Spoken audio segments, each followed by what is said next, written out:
Effie Trinkett doing this herself is a nightmare. Hello and welcome to this annual Broadway Hunger Games. I'm Effie Trinkett, and I know that I look maybe a little bit different from last year, but you know in the capital, darling, we change our looks all the time. I think I look nice. Anyway, welcome to week 1 of the battles. I'll be here every week giving you a recap of the battles from the arena. Let's get started. I can't wait. Battle 1. From District Hotties of Madison County. I'm so sorry. I just read that wrong. Anyway, I will be here every week to give you the recap of the games. It was a very exciting first week in the arena, so let's get to the results. From District Bridges of Madison County, Derek Klenner sent a Jabberjay to Drew Gailing of District Jersey Boys. The Jabberjay screamed Four Seasons harmonies into Drew's ears until finally he could no longer walk like a man. He could no longer walk at all. His ears exploded. Drew, if you can hear me, you lost! Derek wins! Battle 2.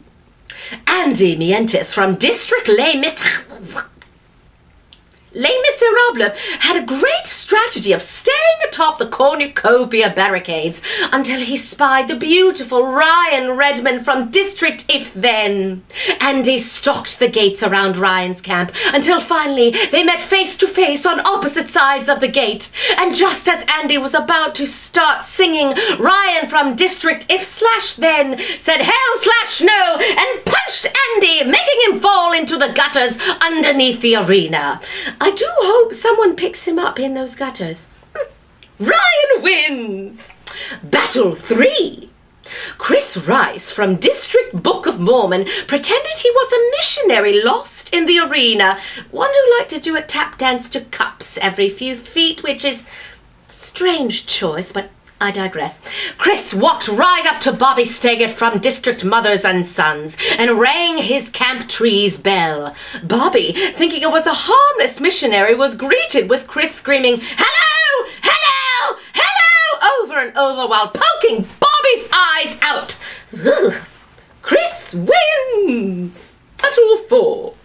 Chris Fitzgerald from District Chicago used his all-black outfit as camouflage during the night in the arena. Once he spied Hugh Panaro from District Phantom of the Opera. He began to use his Fosse dance powers to hypnotize Hugh. Sadly, Hugh had set up a booby trap and Chris tripped the wire that sent a giant chandelier that was tied to a tree crashing down onto Chris's head. Hacha! Hugh wins!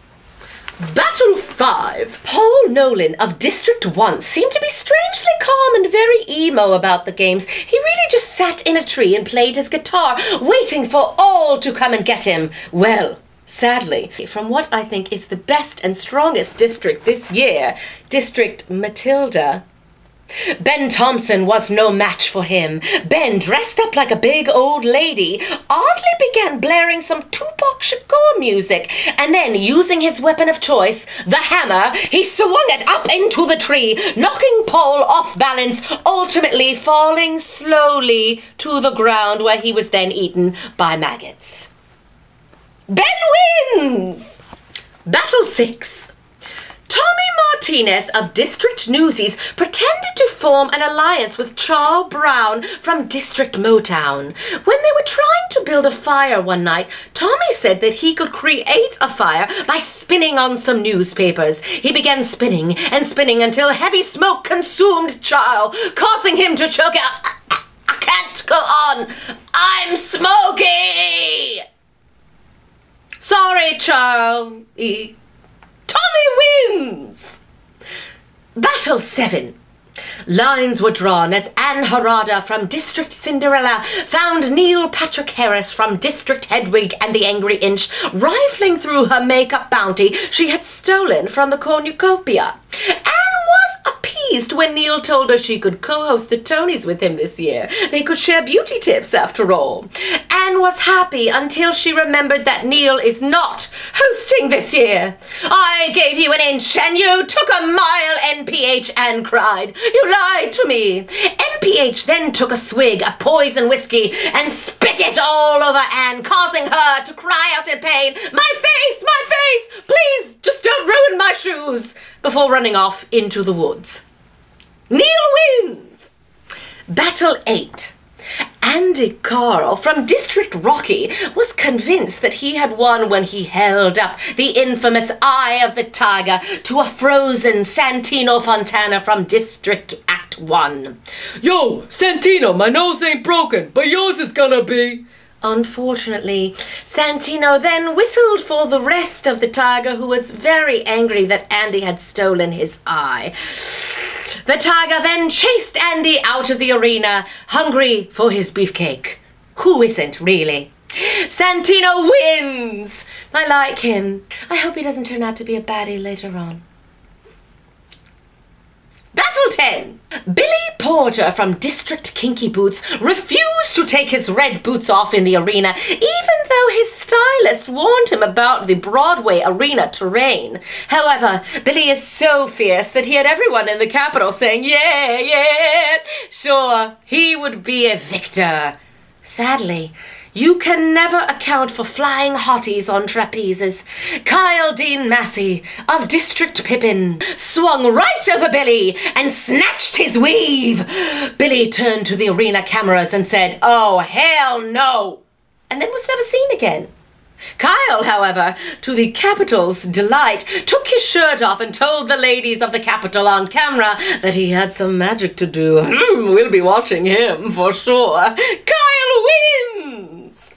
Battle 10. Casey Garvin of District Bullets over Broadway was ready to take out anyone in his way. He even dressed up as a hot dog, knowing people would be starving and come right to him, and then he would tap dance on their grave.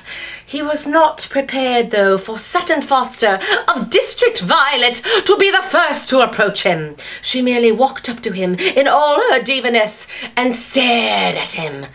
Casey was speechless. He finally eked out, "Are you Sutton Foster?" "I am," she replied. Casey then fainted and was lifted out of the arena, still babbling on about how he met Sutton Foster. Sutton wins! Really, when doesn't she? Battle 11. Adam Jacobs from District Aladdin kept his magic lamp close, ready to unleash it on his competitors. But then he saw the tallest, thinnest, most gorgeous woman he had ever seen, slightly teetering on her heels as she walked towards Adam. Adam was mesmerized. "If you would just tell me your name, beautiful creature, I'll give you one jump ahead of me in this competition. I love you. Just tell me your name." Well then, the giant woman ripped off her wig, held up a Tony Award and screamed, "I'm no lady. I'm Gabriel Ebert from District Casa Valentina, and you are gonna see a whole new world of pain." Gabe then knocked out Adam with his Tony, turned to the Capitol cameras and said, "I learned from the best. This is for you, Lesli." We still don't know who this Lesli is, but the Capitol is dying to know. We'll be sure to find out. Gabriel wins! And finally, Battle 12. Christine Dwyer of District Wicked sure made it clear that she was there to fight, screaming to everyone in earshot that if they cared to find her, look to the western sky. Odd strategy. But while everyone went in that direction, Jessie Mueller from District Beautiful knew better. She followed Christine, watching her blend in with the greenery. When she was sure it was just the two of them, Jessie began playing a piano that mysteriously appeared in the arena. It was so beautiful that Christine came out and said, "Are you playing this song for me?" Jessie then said, "Ha! You're so vain, you probably think this song is about you. And it is!" She then tied Christine to a makeshift broom and sent her flying. I can still hear the chilling cries of Christine. "Oh, shiz!" Jessie wins! Well my little nuggets, that concludes the battles of week 1 for the Broadway Hunger Games. I'm Effie Trinkett. I'll see you next time for round 2, and may the odds be ever in your favor.